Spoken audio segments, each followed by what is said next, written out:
So is that statement truer, let's say, in that form for behind every, I like the way you worded it, said behind every accomplished man is a woman, is the woman in his life, let's say.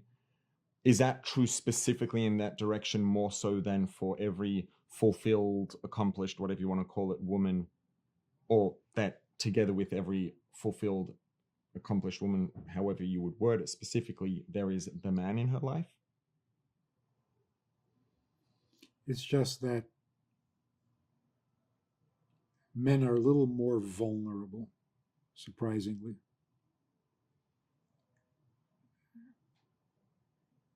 Women will find meaning. Men will just waste away. But here's the point. The giving and the receiving, in almost 99% of all marriage counseling, the problem boils down to the same thing. She is not receptive to what he is giving. She doesn't feel she's getting, he doesn't feel he's being received. Now, if you're trying to give and the person doesn't accept, your giving becomes toxic, chaotic, destructive, wasting the seed, which literally means wasting your life, because there's no one there to get what you're giving. Like a teacher who gives his lecture and there's nobody listening and he doesn't care. That's horrible. So if a man gives and is not received, he will be devastated.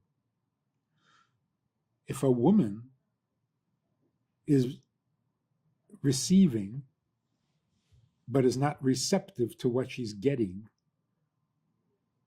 she will be frustrated. She will blame him for it.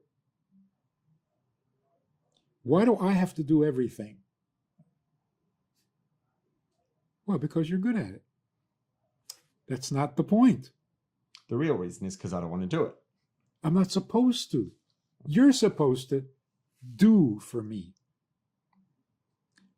I had a really dramatic case where this woman was very upset. He never does anything. I have to do everything. He says, what are you talking about? I do everything you ask me to do. She says, why do I have to ask? You're the giver. Give. Not in response to my asking. Right?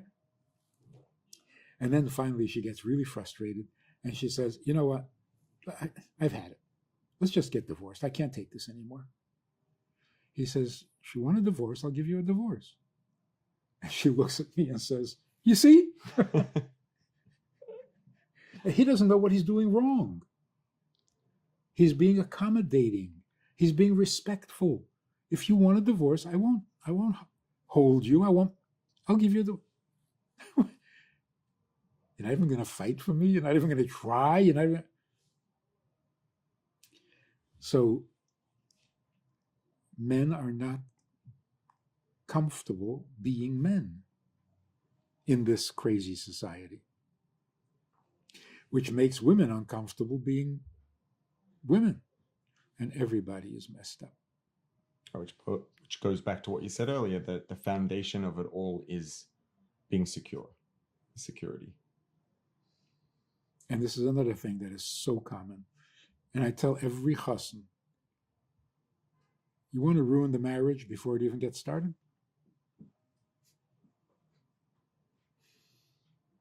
Come home from the wedding night. You come home and you say to your bride, to your wife, so what do you want to do now? You're finished. You're finished.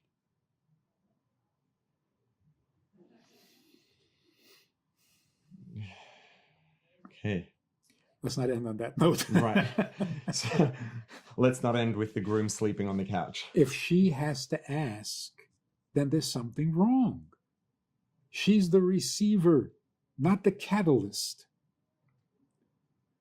The husband, being the giver, is the catalyst. I mean, the Gemara says, a man brings home wheat. You can't eat wheat. She turns it into bread. A man builds a house. She turns it into a home.